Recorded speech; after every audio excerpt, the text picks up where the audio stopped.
Ito naman sa mga naghahanap ng mabibilihan ng pamasko at pangregalo, pwede niyong bisitahin ang Noel Bazaar sa World Trade Center. All out ang support ng ilang kapuso celebrities sa bazaar na magse-celebrate ng 25th anniversary. Wow. Milestone year, parte ng kikitain ng bazaar ay dodonate sa GMA Kapuso Foundation. May unang chika si Aubrey Carampel. 3, 2, 1! Star-studded ang ribbon-cutting ceremony ng third leg ng Noel Bazaar sa World Trade Center. Present ang celebrity ambassadors na sina Carla Abellana, Jillian Ward, at kapuso P-pop group na Cloud7. Dumating pa si Asia's multimedia star Alden Richards. Isa sa highlights ang celebrity ukay-ukay at auction ng mga gamit ng ilang kapuso stars and personalities. Kabilang sa mabibili ang mga gamit ni na Carla at Jillian.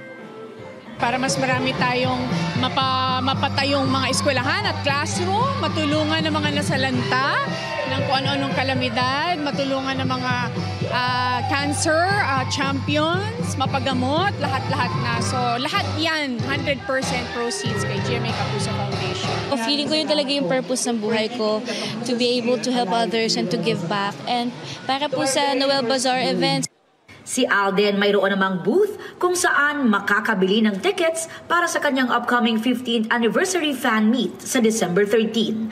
Ang ARXV moving forward sa Santa Rosa Multipurpose Complex sa Laguna. Ongoing ng araw ang kanyang paghahanda.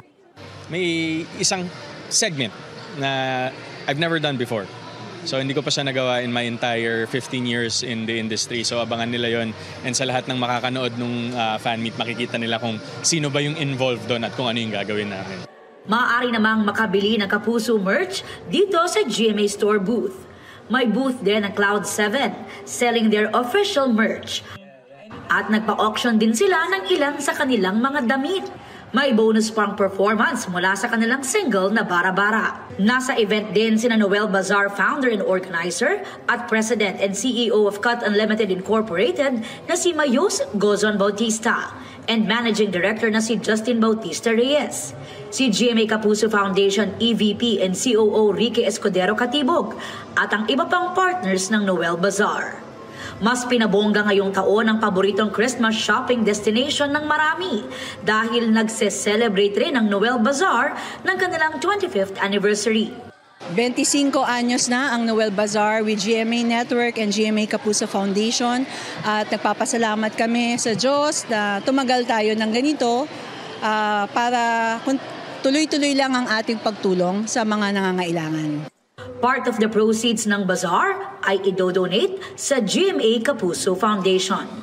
Ang Noel Bazaar sa lahat ng venues, nagsha-shopping ka na for your family and friends. So Christmas season is indeed here at nakatulong ka pa.